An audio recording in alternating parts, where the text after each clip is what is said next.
This is CHSR 97.9 FM here in Fredericton, New Brunswick, Canada, and you're listening to Python's Paradise, your film and music show. And this is your host, Craig Gilbert, aka the Python Hyena. And folks, it wasn't too very long ago, last week actually, I interviewed Gary Cavanero, the catcher from the Bad News Bears. And he doesn't want to stand alone on being on this show, so he's recruited some company. Well, or at least company was recruited for me. I have now the pitcher.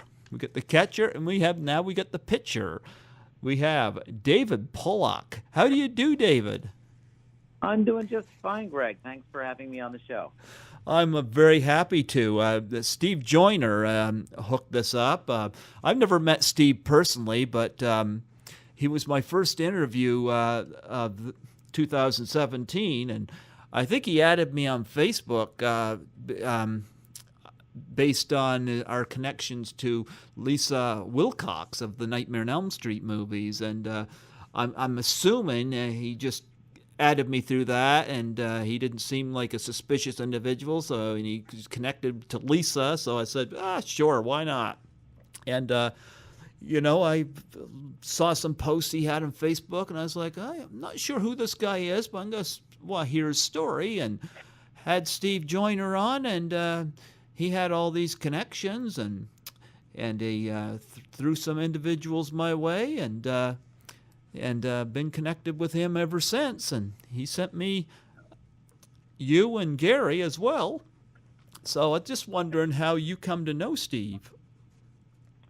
Well, actually, I got to know Steve through some other interviews that were done, and honestly, I forget exactly how we first met. I think he just reached out and indicated he was a Bad News Bears fan and asked if I would appear on a radio show that they had. So that's how it happened. Well, he does a new podcast called Curtain Calls, and hopefully maybe he'll get you on that. He's hosting his own, and I've heard some of his interviews on that. He's very well spoken, and hope he reaches out to you for that. Yeah, he does a great job. Yeah, he does. Yes, he does. He's out there in old California, which is 4 hours behind me. And have you ever been out this way? I'm from a little place called New Brunswick in Canada, and it's a small province there in the Maritimes. You ever been out this way? I have not, but I know about New Brunswick from doing genealogy research on my mother's side of the family. Apparently, some of my ancestors lived up there in the previous century. The previous century. New Brunswick was here in the previous century. Yeah, and yet nobody seems to know where New Brunswick is. People know where Toronto, Montreal, and Vancouver is, but boy, I never hear New Brunswick mentioned when it comes to Canada. No, I'm not sure I could point it out on a map. I'll have to look that up. I often joke, I say, criminals come here when they don't want to be found. Yeah. Yeah, we're a small province. We've got 3 cities here. One's Fredericton, one's St. John, one's Moncton, and I think our closest neighbors are Halifax, Nova Scotia. So, yeah. Oh, yeah, I'm looking at a map now. So, yeah, that makes sense. So you're just off of the border of Maine. Yeah. I always tell people our closest celebrities, I think, are the Trailer Park Boys. Are you familiar with them? No. They've done 11 or 12 seasons of their TV show, but they've done 3 movies, and Ivan Reitman produced their first. Oh, wow. Okay. Yeah. I can't say I'm familiar with that. Well, some people are, some people aren't, and most people that are familiar with them are usually the people that have a pretty good idea of where I am. I'm not even sure Steve is quite schooled on where I am.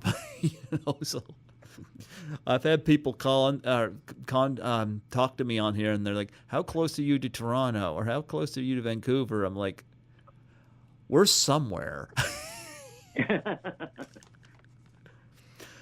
So the Yeah, yeah, what's that? a totally different direction. Yeah, Yeah, I've been to Toronto, but that's when I was visiting Buffalo, New York. yeah.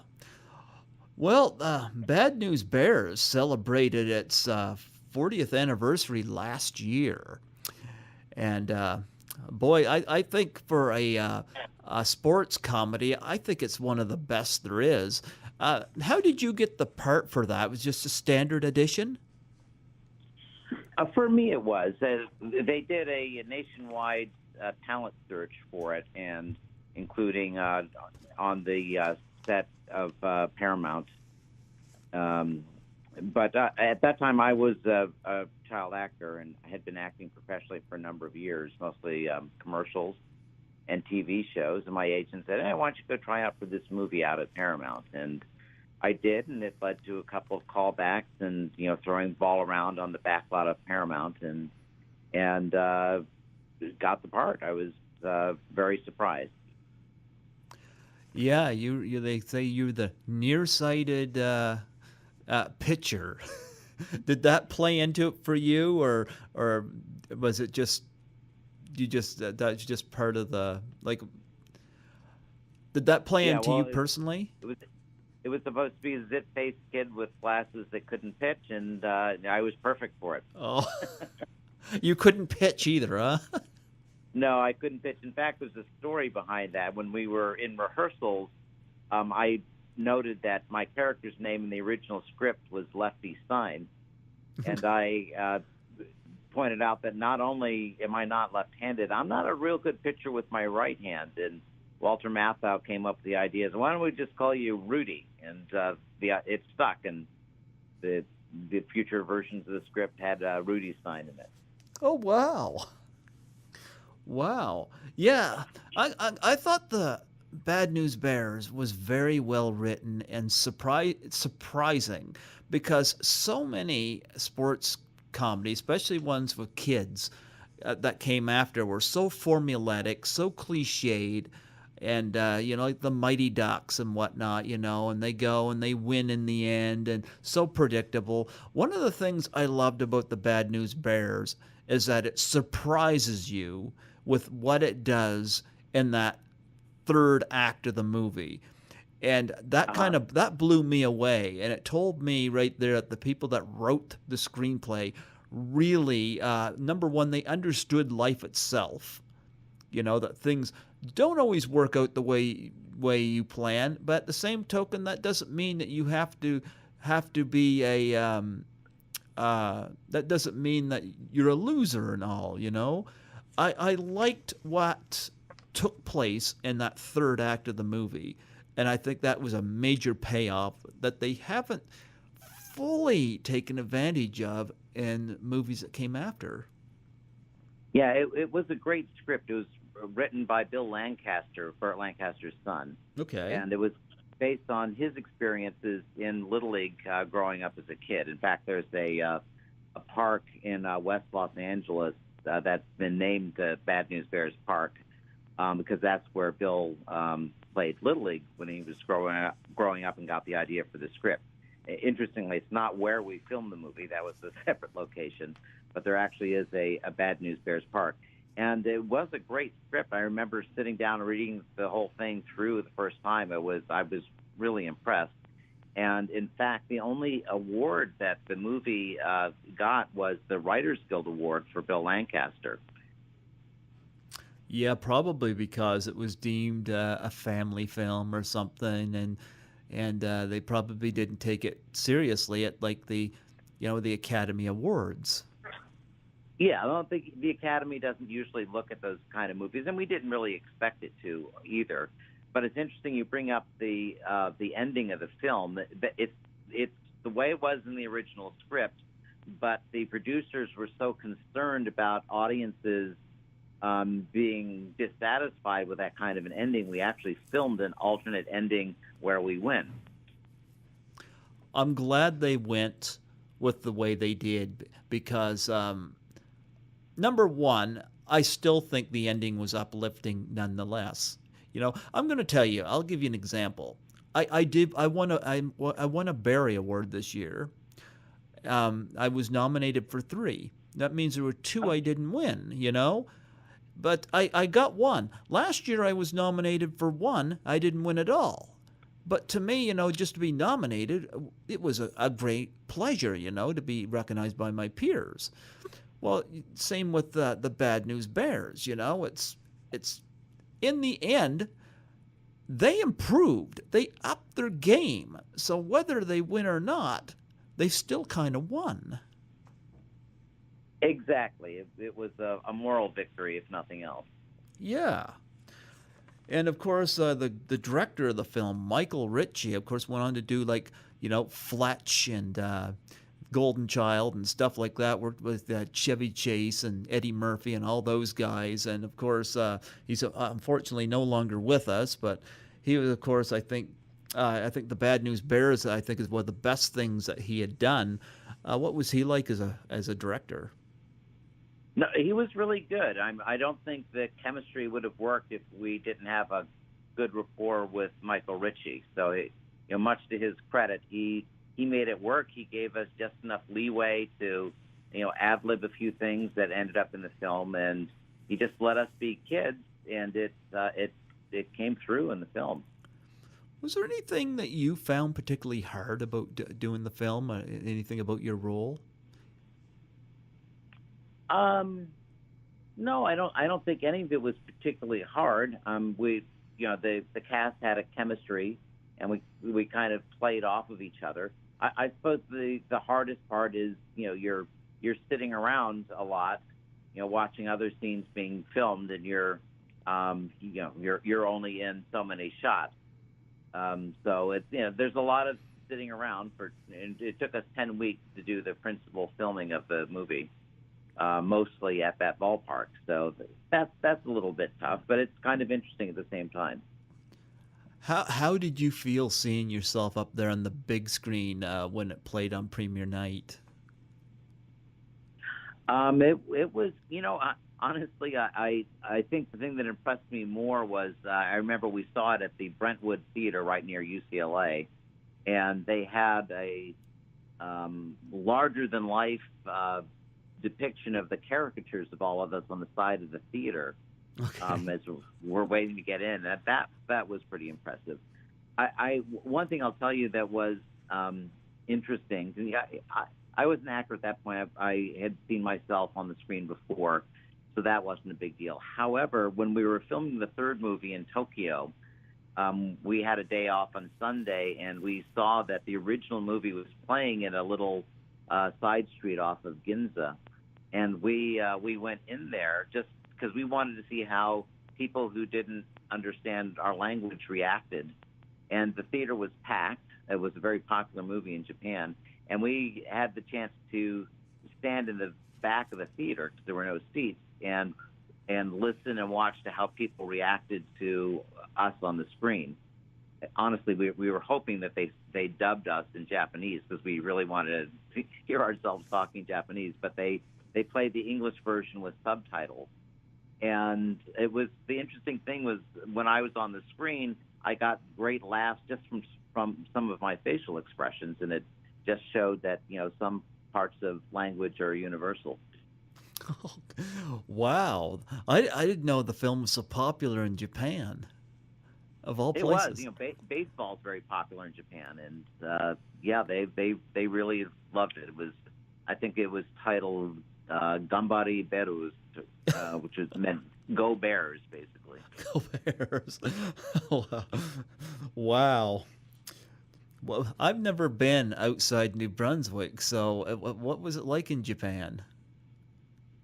Japan and anywhere in Asia, honestly, is a sensory assault if you spent your life in North America, because everything you take for granted is different there. Just the way things appear, the way things smell, the way the sounds. It's just all so very different that you're keenly aware that you're not in Kansas anymore. Wow. Do you see any interesting animals there?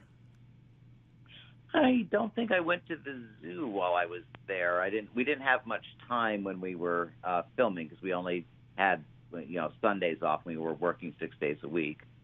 But no, I have to say that Tokyo, despite having so many people, was one of the safest places I've ever been. I felt like I could walk anywhere, any time, day or night, and feel perfectly safe. Oh, awesome. Well, Bad News Bears, you got to work with one of the funniest guys ever, Walter Matthau, who was great in the film playing the reluctant coach. What was he like? Walter was he was just a funny guy in natural life, and he loved working with us, and he had a kid our age too, Charlie, who actually has a cameo spot in the movie, which most people don't know. But no, we really enjoyed working with Walter, and he was a consummate professional, and he inspired us to be the same, and it just worked really well. One interesting story there was when we got together about 16 years ago. I think about 6 of us cast members for a feature and TV guide down here. And the one memory that all the guys had that surprised me was the scene where Walter and I are talking, and he's trying to tell me to go and lean into the ball for a second time. And I would look up at him and basically tell him that it's not something I wanted to do. We must have had to do that shot almost 20 times because every time I would look up at Walter, he would burst out laughing. There was just something about my facial expression that he thought was funny. And to me, that was, the greatest compliment. Here's one of the world's most famous comedic actors, and he thinks I'm funny. Oh, that is complimenting. I know that Gary Cavanero related a story saying that Jack Lemmon would show up on the set occasionally. Did you have any encounters with Jack Lemmon? I remember Jack visiting us once. I didn't realize, well, maybe it was more than once. Walter introduced us, and Walter and he took us down to the Baskin Robbins, which was a block away from where we were filming, and bought us all ice cream. It was actually very nice meeting Jack Lemmon. Because of the other actors on the set too. Burt Lancaster was frequently there because his son wrote the script, and Ryan O'Neal was frequently there because his daughter was in the movie, and there were a lot of very famous stars kind of visiting us on the set. Oh, well, number one, Matthau and Lemmon, they have been so good together, and starting with The Odd Couple. And one of the things I like about the two of them is they're able to play off each other regardless who's the straight man and who's the funny man. Like in The Odd Couple, the straight man is Walter Matthau. Well, the funny man is Jack Lemmon. Or then you can look at something like Out to Sea. It's the opposite. It's Walter Matthau who's the funny man, and Jack Lemmon's the straight man. And I like how they're both able to do that so seamlessly. Well, in acting, it's pretty well known that comedic acting is tougher than drama.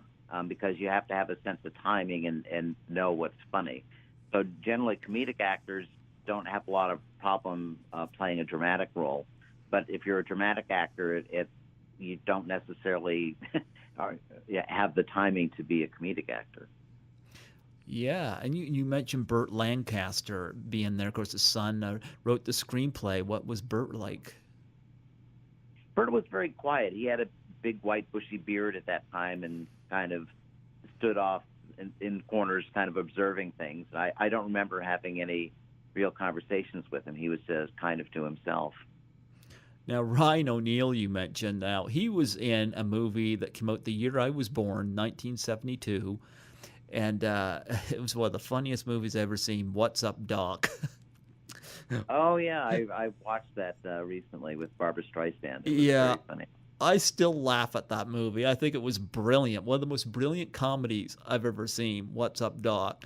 And Ryan O'Neal, just the square guy, the foil.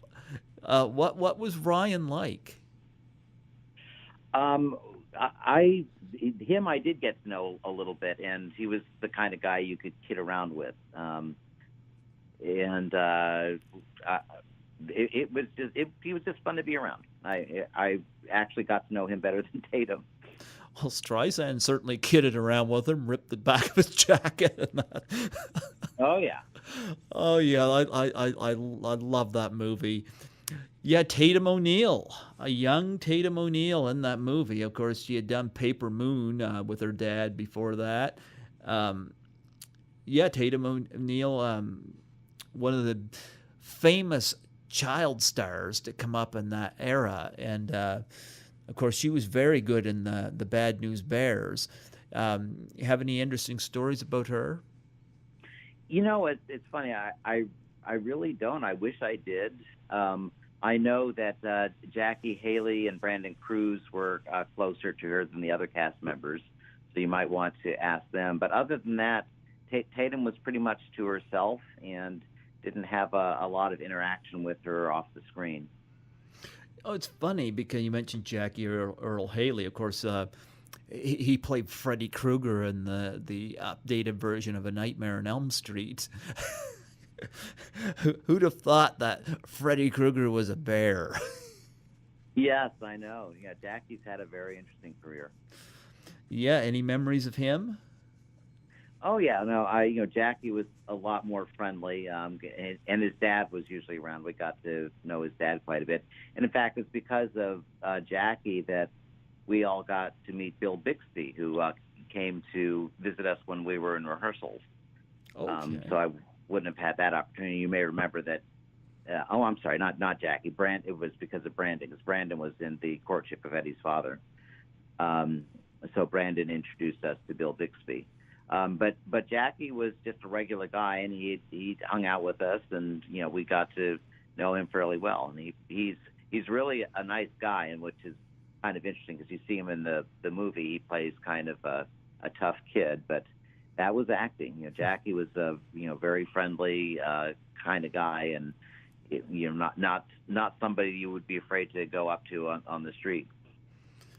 Yeah, and there's a couple other adults in the movie too. Vic Morrow, also in the movie, playing the coach of the Yankees.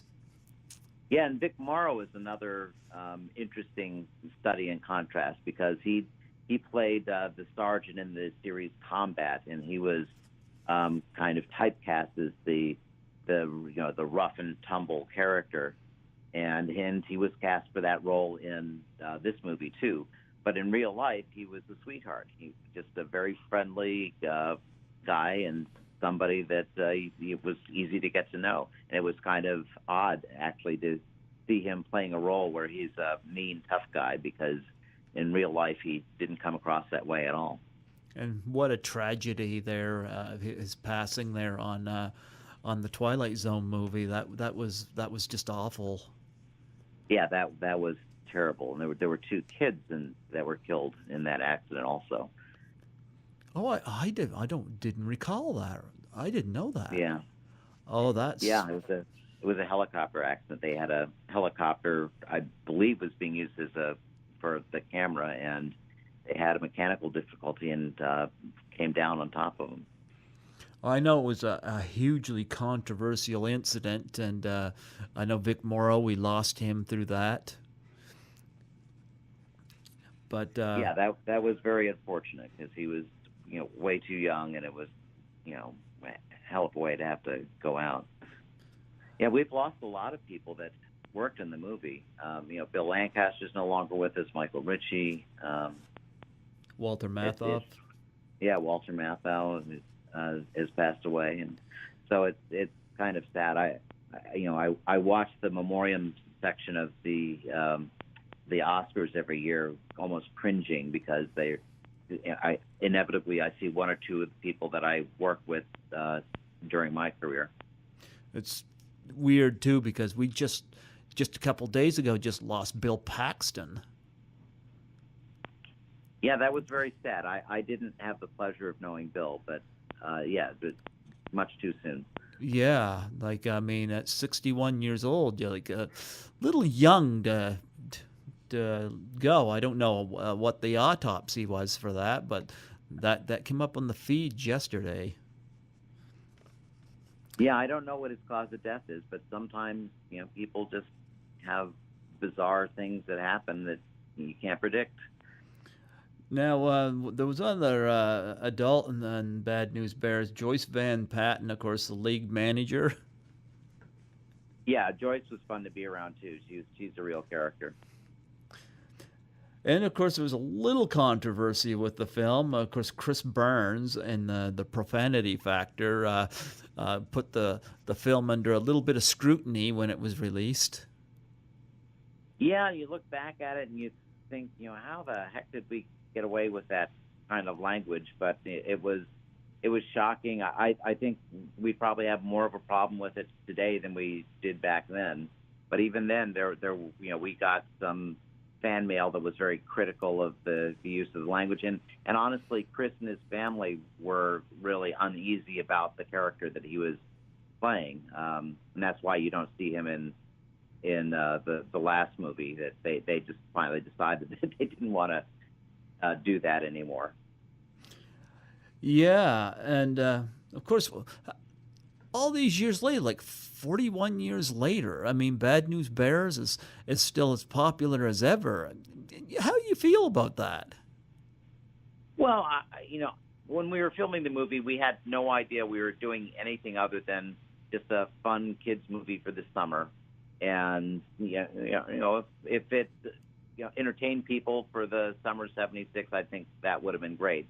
I don't think any of us realized that it would be a kind of a cultural icon that so many people really identified with, and that was the amazing part. And perhaps it shouldn't have. It really was a great script, and it did have some depth to it, so I can see why people identified with the movie. But when I found the VHS tape on the discount rack at Kmart, I thought it was all over at that point. But it just keeps enduring, and people, I still get fan emails from people that love the movie and wanted to reach out. So that surprises me, but I'm very proud to have been a part of my generation's culture. Do you ever go to the conventions? I don't. I've never felt the need to do that. I did an autograph deal with Panini, which put out some Bad News Bears trading cards. Okay. That's really the only thing I've done as far as additional PR for the movie since we stopped promoting it.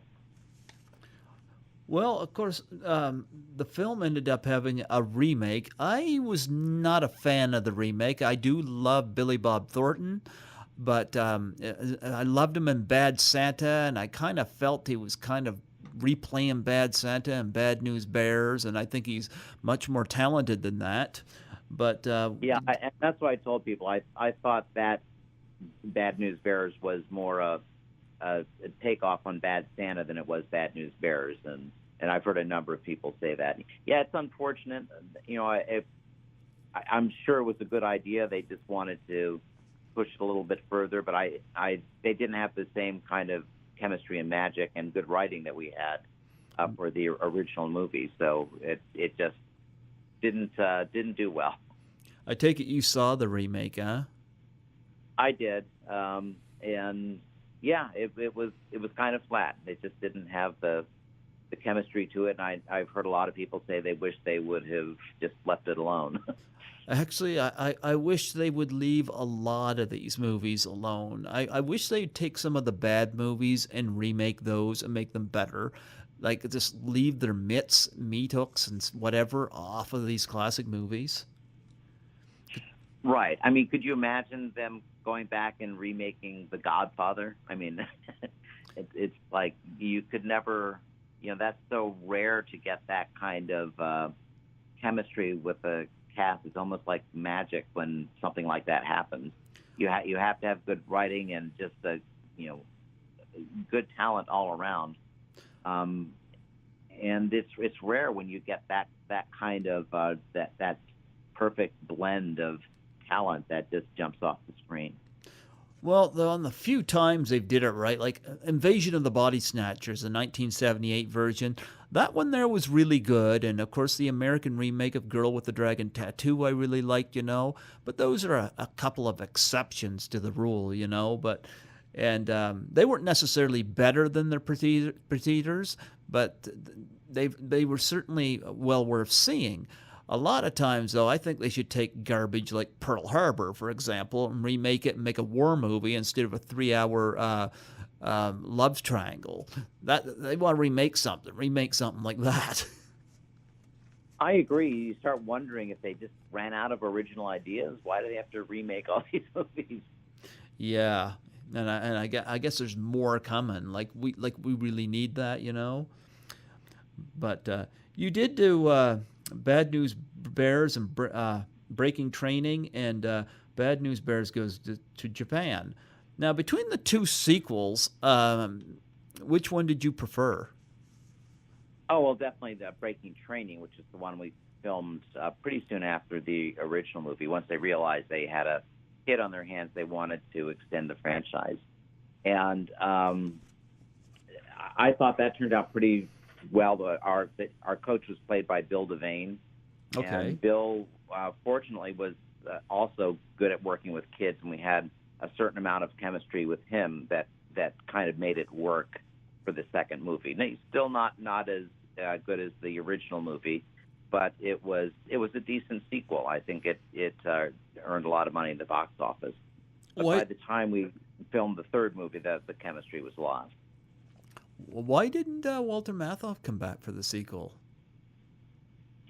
I don't know. I know that Walter had to sue Paramount because they were, building this franchise off of something that he had a big part of starting.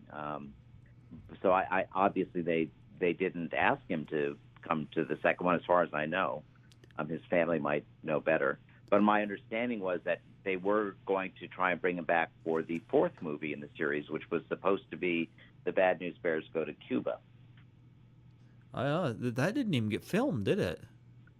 No, it didn't. I was actually under contract to make that movie, and they ended up deciding just to pay us off rather than continue with the fourth in the series. Because it was pretty clear after the Japan movie that we'd worn out the franchise. Yeah, the third one didn't do so well, huh?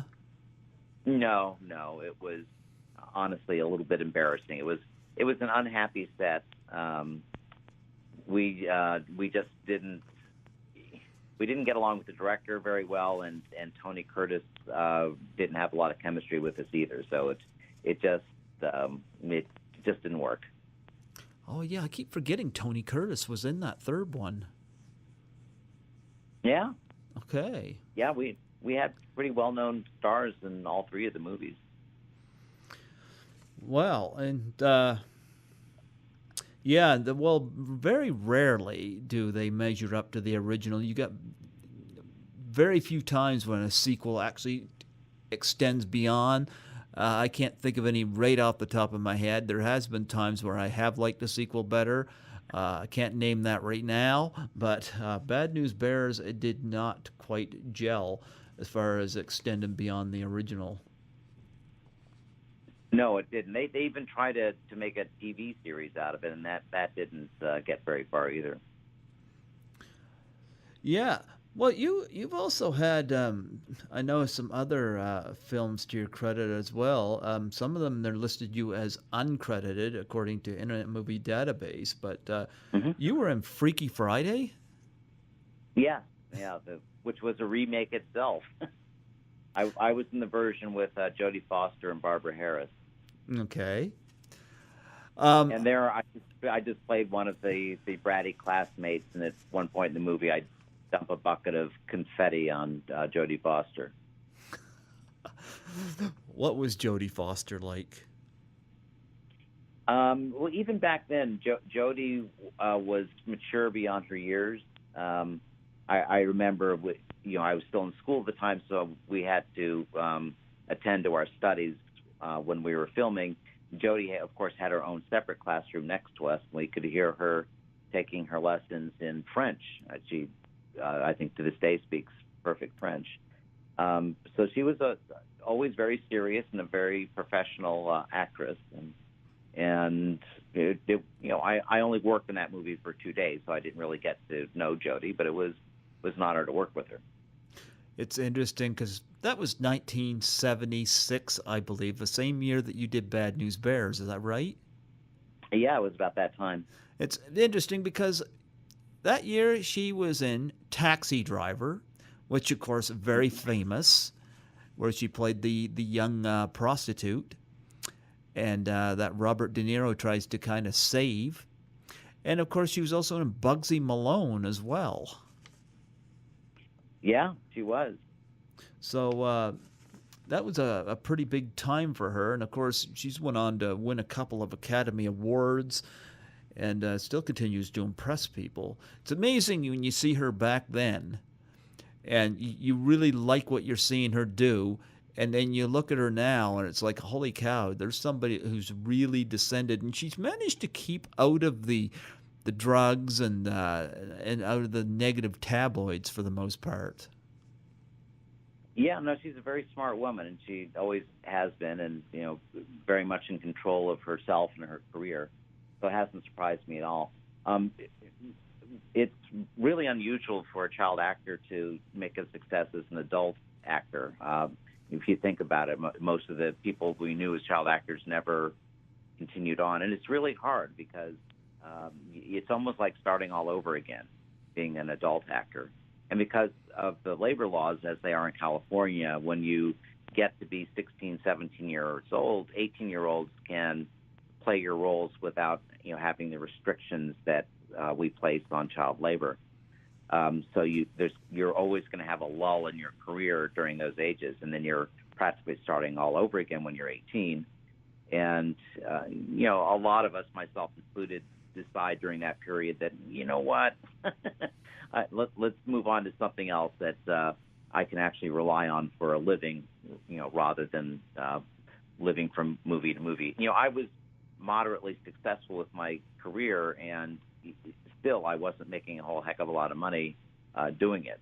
So I couldn't really see it as something to do for a living. It was just something fun to do when I was a kid, and my living expenses were covered.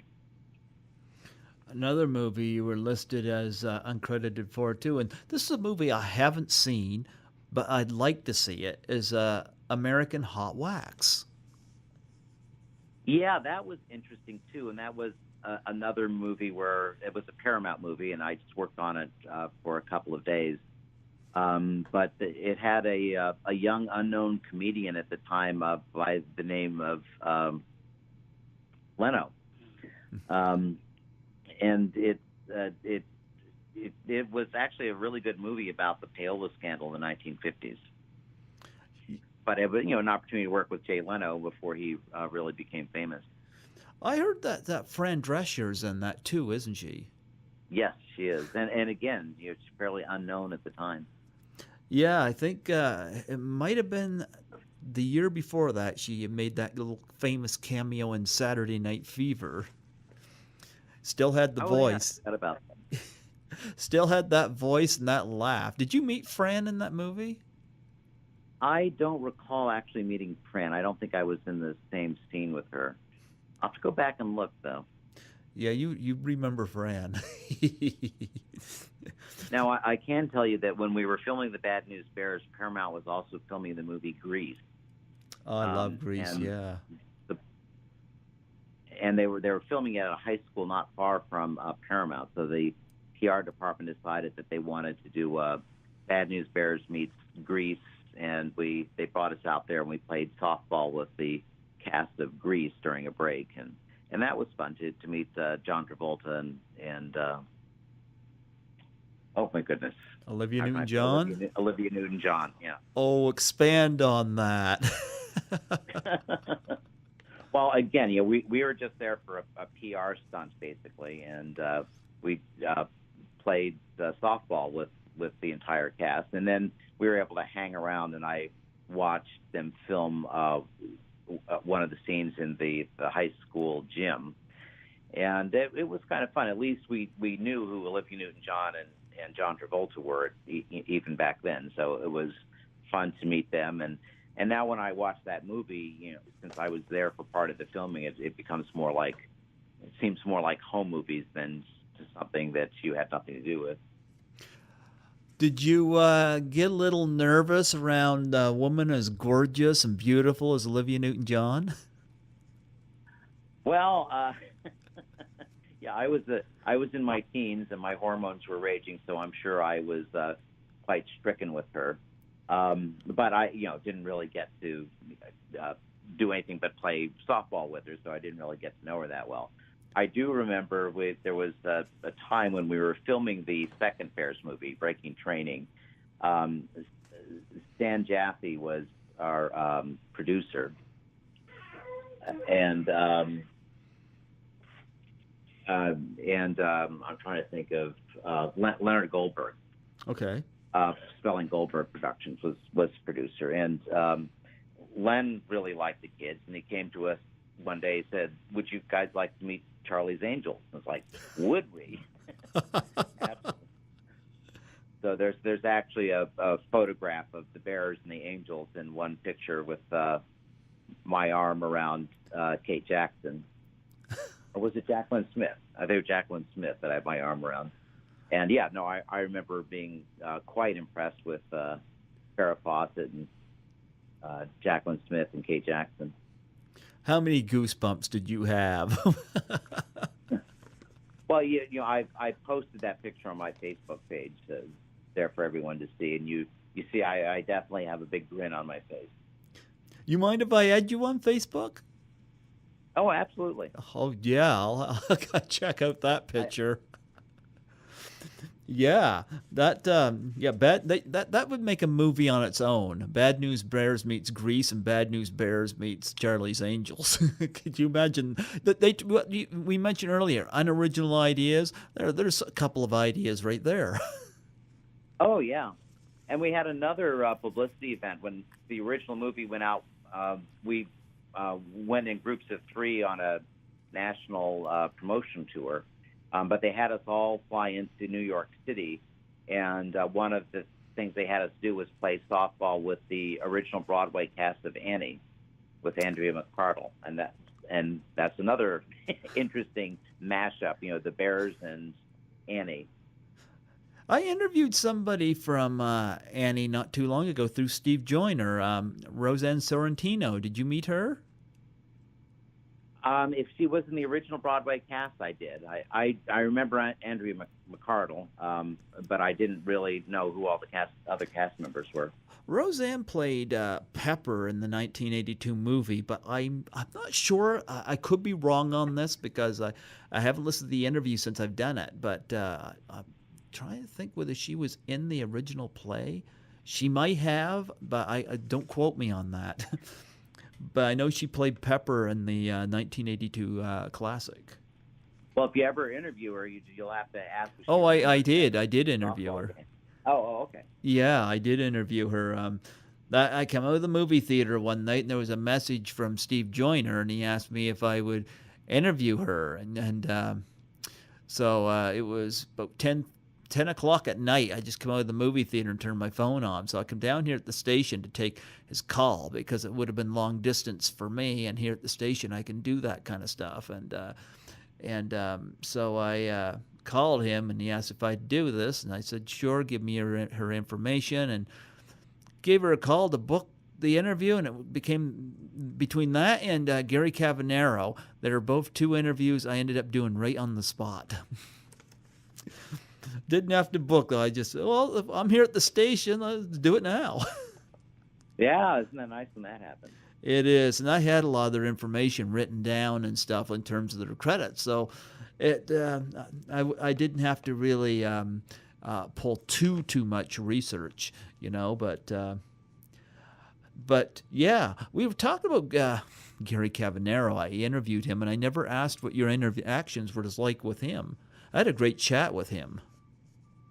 Oh yeah, no, Gary and I have remained friends over the years, and in fact, we've done some PR events ourselves.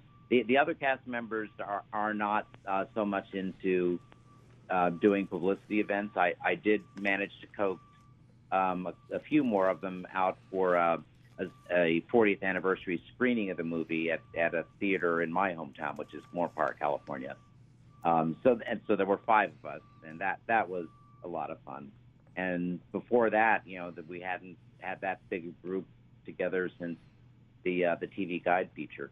But Gary and I have stayed in touch, and we're more open to sharing our memories than the other guys.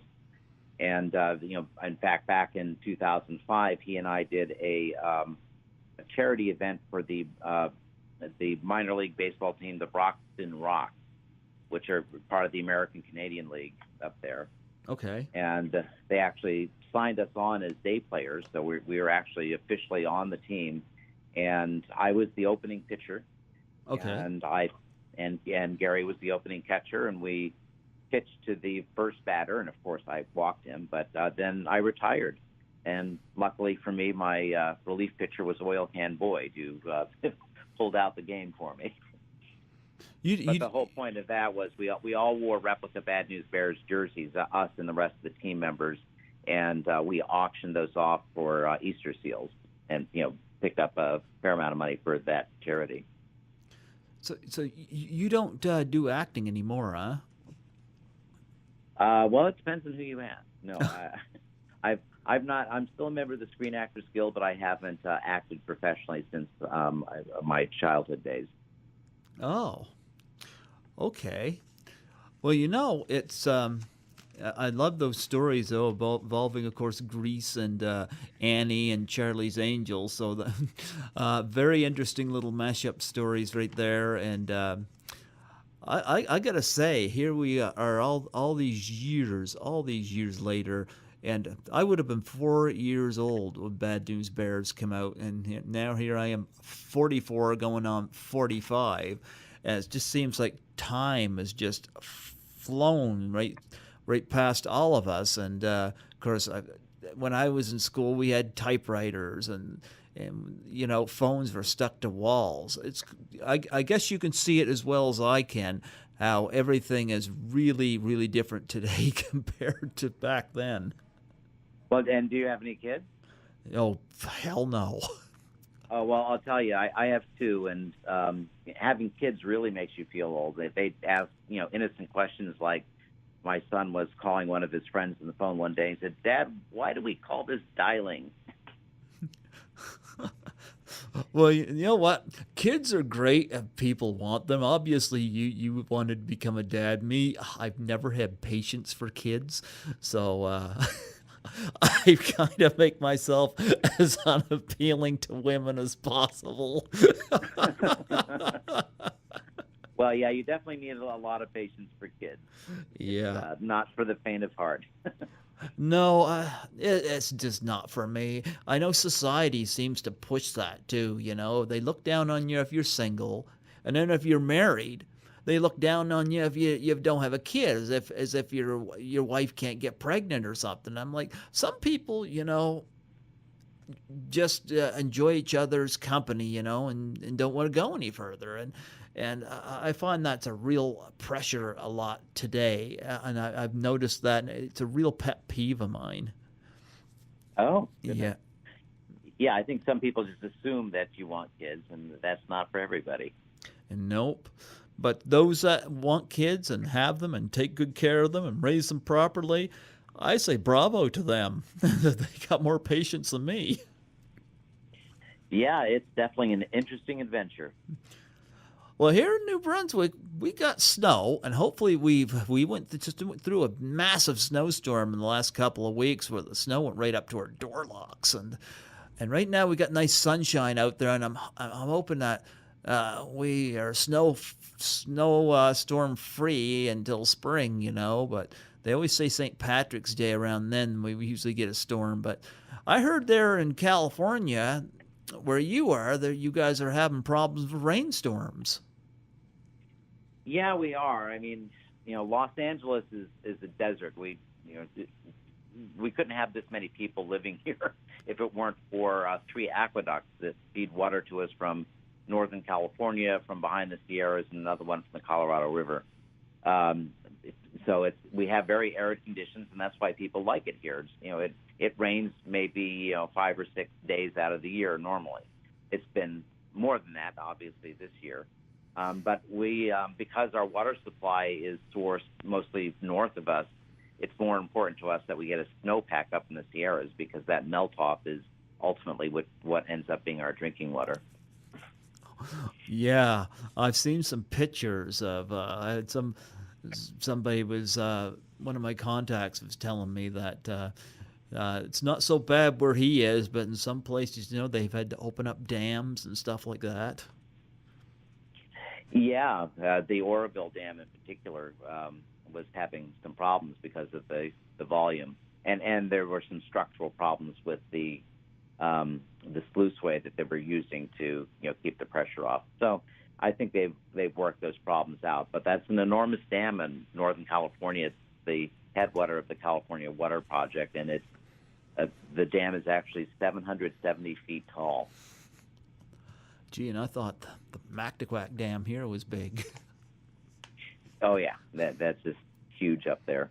And they say the only reason California is still one state is because Southern California has all the people and Northern California has all the water. Oh, well, I've never been to California, so I wouldn't know much about it. I know it's a big, big, big place, but and I know I've interviewed a lot of people from there. That's why I know you guys are 4 hours behind me. But no, I heard you guys get the nice weather there, so you get to avoid these snowstorms that we get here in the wintertime. That I'm hoping we can coast right through next month on that. Yeah, we have this high pressure system that usually sits like a dome on top of us and diverts all the clouds away from the jet stream. So we end up with pretty nice sunny weather, as most people see during the Rose Parade every year. You had mentioned that you've done some television. Is anything in particular that you want to bring up that you've done? Oh gosh, nothing that you'd find anymore. I did an episode of an ABC after school special. In fact, Brandon Cruz and I did that together. And what else was I in? A Love American Style. Actually, it's a Love American Style episode that Brandon and I did. The ABC After School special was called The Toothpaste Millionaire, which was, I don't know if you remember those from a kid, but they were kind of marketed to kids watching after school, and so they were kid-oriented themes. Well, now that you have two children, you have after-school specials all the time. Yeah, exactly. Every day was an after-school special. But mostly I did commercials for things like Mattel toys, Shell Oil, Burry's cookies, Straw Hat Pizza. So that's mostly what your bread and butter is when you're an actor, is doing commercials. What kind of Mattel toys? Oh, let's see. I remember I did a commercial for Fat Track, which went with your Hot Wheels cars when that first came out. You graduated to a real car from that, huh? Yeah, exactly. Not long after. Now you got a real Hot Wheels. Exactly. In fact, one of my first car was a Ford Mustang. There you go. Did your kids see any of these commercials? No. I can't even find them on collection reels anywhere. Someday I'll find one of them. It'll be funny. But I have some pictures from them, but I don't have any of the commercials on tape anywhere. Listen, what do your kids, speaking of which, what do they think of Bad News Bears? I'm going to guess that you've shown them to Bad News Bears. Yeah, they saw it somewhere along the way. To them, I think it's kind of a novelty that their dad was in a famous movie, but other than that, I don't think they think much of it. I know my son at one point toyed with the idea of being an actor, but I told him that you really have to have a passion for it, because it's not all glamour. It's mostly going to interviews and being disappointed, and you have to take the bad with the good. Absolutely. Well, you know what? I think Bad News Bears is something to be proud of, and if that's the only big hit movie you've had, then you've had something that people are going to enjoy for generations, and that movie deserves every bit of um, applause that it has gotten, and it deserves more. So I think that's something to be proud of. Oh, and I'm very proud of it. And very few actors, have the opportunity to be in something that memorable. So I feel very fortunate. Well, I hear from some of these actors, like who I've interviewed some people that have been in said movie, and they'll talk about it, but they got kind of this attitude of it didn't do anything for their career, so they have this kind of thorn in their side about it.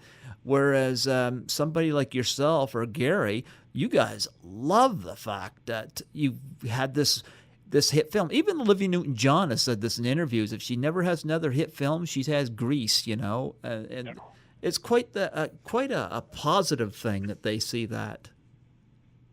Yeah, if you're at the point in your acting career where you're feeling bitter, it's time to find another profession, because you can't. It's hard enough as it is. You really have to love it and have a passion for it to put up with all the disappointment that goes along with getting good parts. So you have to really love it, or you really need to find a different profession.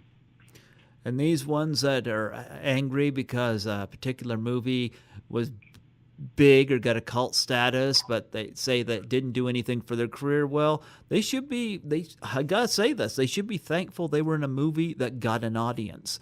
Whether it's their only one or not, they're on the map. Exactly. Exactly. Well, David, I really appreciate you coming on here today and sharing your stories. I know Steve Joyner said that you were going to be a great guest, and he was right. You've shared some interesting stories. I especially love the mashups of Grease and Bad News Bears and Annie and Charlie's Angels. Like that that was interesting. I really enjoyed hearing that, and hearing your stories about on the set of the Bad News Bears, and sharing all these memories. Well, I appreciate the opportunity to share those. I'm just glad and amazed that people are still interested. Well, before you go, I was wondering if you would do a plug for my show. Oh, absolutely. Yeah, just state your name, and if you want to state who you were playing in Bad News Bears, which was, of course, Rudy Stein, you can. My name is Greg Gilbert, and my show is called Python's Paradise, Python like the snake, and I'm from New Brunswick, Canada. Okay. Did you get all that?